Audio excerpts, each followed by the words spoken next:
প্ৰথম আৰু এটা কথা আমি চাওঁ লক্ষীৰাম বুজি পাইছনে পাইছ নাই বস্তুটো সালোক সংশ্লেষণ কি সালোক সংশ্লেষণ কি আৰু এই সালোক সংশ্লেষণৰ সময়ত ঘটা মুখ্য ঘটনাবিলাকৰ বিষয়ে আহিব পাৰে আৰু লগতে উদ্ভিদে কেনেকৈ কাৰ্বন ডাই অক্সাইড শোষণ কৰে সেই কথাটো আহিব পাৰে তে আমাৰ এইটো HSLC কুৱেশ্যনত আহেই অহা প্ৰশ্নহে দি থকা হৈছে এতিয়া তে প্ৰথম কথা হ'ল যে সালোক সংশ্লেষণ মানে কি আমি সেইটো কথা জানিব লাগিব তে সালোক সংশ্লেষণটো হৈছে উদ্ভিদৰ খাদ্য প্ৰস্তুতকৰণৰ এটা প্ৰক্ৰিয়া কেনেকৈ প্ৰস্তুত কৰে সূৰ্যৰ যেতিয়া এজোপা গছ উদ্ভিদ এজোপা কি হয় মাটিৰ পৰা শিপাই কি কৰে পানী আৰু খনিজ লৱণ আহৰণ কৰে মাটিৰ পৰা পানী আৰু খনিজ লৱণ আহৰণ কৰে আৰু সেই পানী আৰু খনিজ লৱণবিলাক গছৰ পাতৰ একেবাৰে আগ অংশলৈ গুচি যায় গুচি যোৱাৰ পিছত কি হয় যে সিহঁতৰ গছৰ পাতত সিহঁতি গৈ সেই পাতৰ অংশ পাই যায়গৈ পোৱাৰ পিছত বাহিৰত কি থাকে বাহিৰৰ পৰা কি পাই যায় সূৰ্যৰ পোহৰ আৰু বায়ুমণ্ডলত কি থাকে কাৰ্বন ডাই অক্সাইড বায়ুমণ্ডলত থকা কাৰ্বন ডাই অক্সাইড মাটিৰ পৰা আহৰণ কৰা পানী আৰু খনিজ লৱণ আৰু সূৰ্যৰ পোহৰ এই আটাইকেইটা বস্তু মিহলি আটাইকেইটা বস্তুৰ বিক্ৰিয়াৰ ফলত এটা খাদ্য বস্তু উদ্ভিদে প্ৰস্তুত কৰে যাক C6H12O6 অৰ্থাৎ গ্লুক'জ বুলি কোৱা হয় গতিকে এই গ্লুক'জ প্ৰস্তুত কৰে গতিকে উদ্ভিদৰ সেই খাদ্য বস্তু প্ৰস্তুতকৰণ প্ৰক্ৰিয়াটোকে কি বুলি কোৱা হয় সালোক সংশ্লেষণ প্ৰক্ৰিয়া এতিয়া এই সালোক সংশ্লেষণ প্ৰক্ৰিয়াৰ ফলত কি হয় তিনিটা মুখ্য ঘটনা তাত ঘটে এক নম্বৰ সেইটো আহিব পাৰে দেই পত্ৰহৰিতৰ দ্বাৰা পোহৰ শক্তিৰ শোষণ সেইটো কথা মই ক'লো পোহৰ শক্তি শোষণ কৰে দুই নম্বৰে পোহৰ শক্তিৰ ৰাসায়নিক শক্তিলৈ ৰূপান্তৰ আৰু পানীৰ অণু বিশ্লেষণৰ দ্বাৰা হাইড্ৰজেন আৰু অক্সিজেন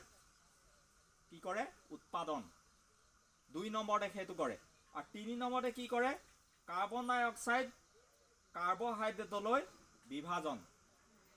এই তিনিটা ঘটনা তাত সংঘটিত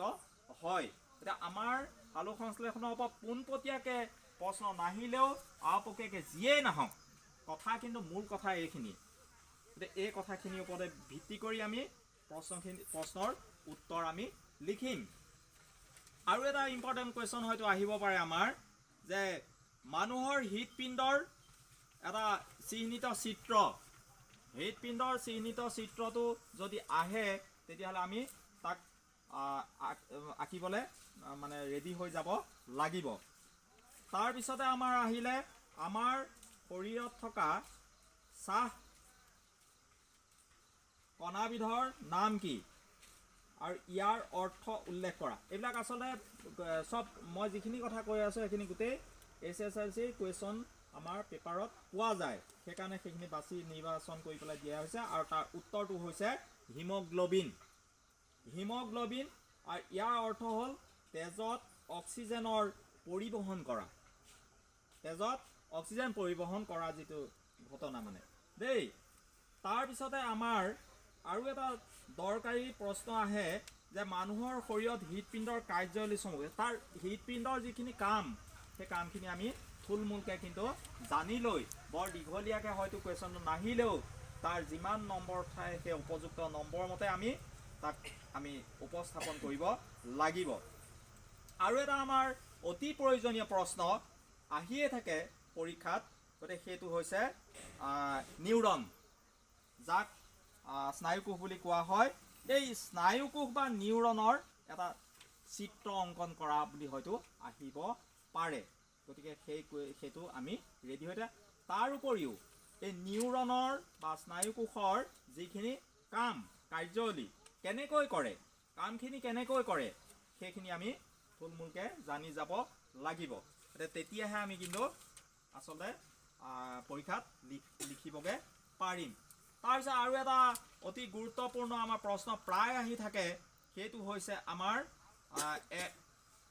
এটা ফুলৰ দীৰ্ঘছেদত চিহ্নিত চিত্ৰ এটা অংকন কৰা। ফুলৰ চিত্ৰ আহে, এবাৰ পাতৰ চিত্ৰ আহিছে, পাতৰ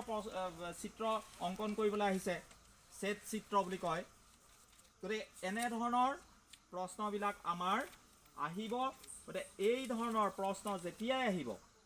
আমি সেইমতে প্ৰশ্নখিনি কৰিবলৈ কি হ'ব লাগিব, ৰেডি হৈ যাব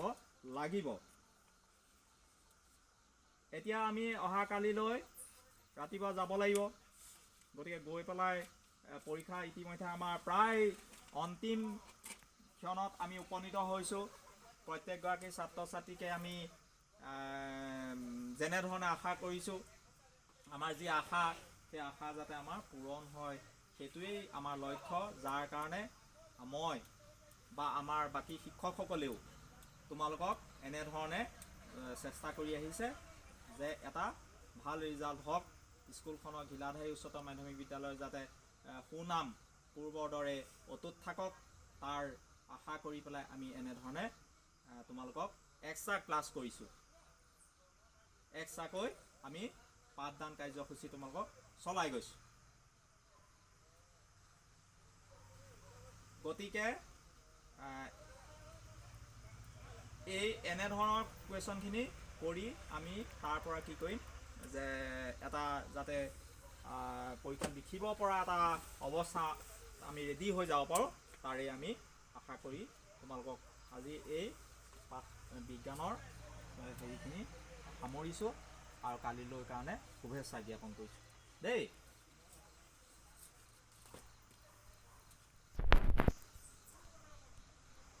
কি কৰিলি তই?